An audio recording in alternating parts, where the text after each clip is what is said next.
What is globalization exactly?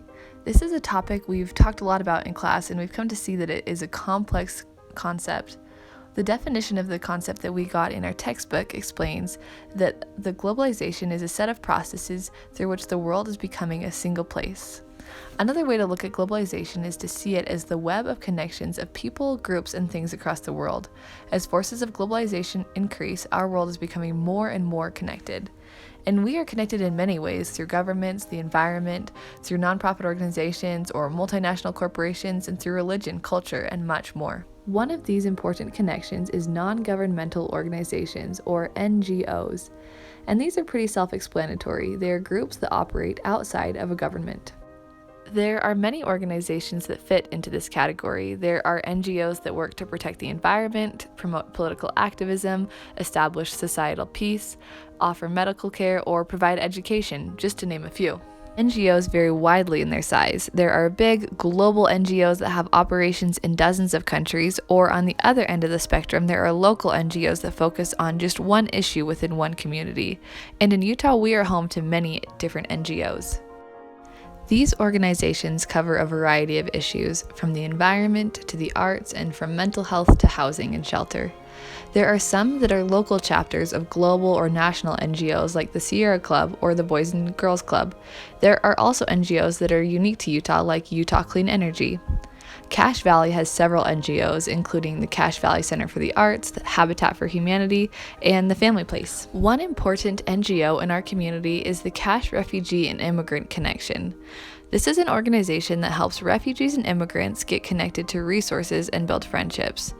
They have a number of services like walk-in hours where volunteers help with tasks like applying for jobs, finding housing, and making phone calls in English.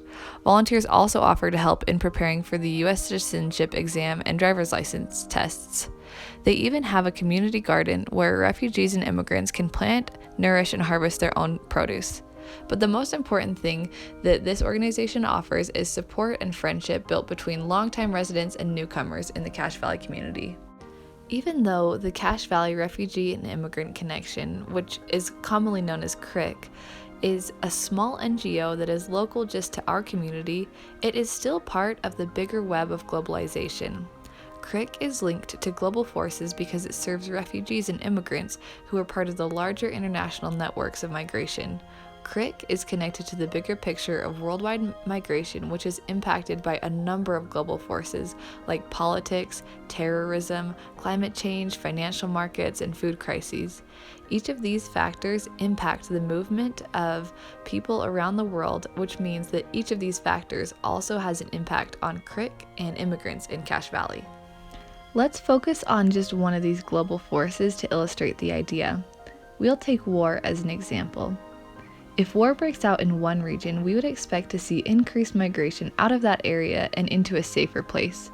So if war starts in another country, it wouldn't be a surprise to see increased migration into the US and more specifically, even into Cache Valley. This shows that a seemingly far away issue can actually have a tangible effect on our own community. And the same is true with other factors like climate change. With global warming, some regions are becoming uninhabitable and global migration is expected to increase as people leave these regions. Or in a possibly more positive case, education is another example. As global demand for education increases, it is likely that more people will move to the US to acquire a university education. And we could even see the impact of that here in Logan because it is a university town. In each of these examples, global forces have an impact on the small scale of our Cache Valley community and on the local NGO that we've been talking about, CRIC. Global factors that increase immigration into Cache Valley also increase the number of immigrants and refugees that CRIC serves. And it raises demand for volunteer help from the community to fulfill the services that CRIC offers. There could also be a really positive impact because as CRIC helps incomers become contributing members in our community, Cache Valley will grow from perspectives that the incoming refugees and immigrants have to offer. This chain of events demonstrates how global forces can have a notable impact on local spaces. CRIC and the broader Cache Valley community are linked in many ways to these global forces. So, it is clear that global changes can send reverberations that are experienced at the local level. It is important to note that this process can happen in the other direction as well.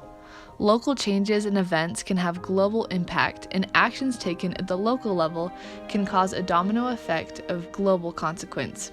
In the specific case of CRIC, local action can have a wide impact. For example, refugees and immigrants who receive support from CRIC could move on to have careers or legacies that make a difference internationally. Recent reports show that nearly half of the most successful companies in the US were started by first or second generation immigrants. CRIC could potentially be an influence for one of these stories. Additionally, CRIC has a global impact because it inspires people within our community to be more involved as global citizens. It has been said that global change must start with action at a small scale, and CRIC inspires that kind of small scale action.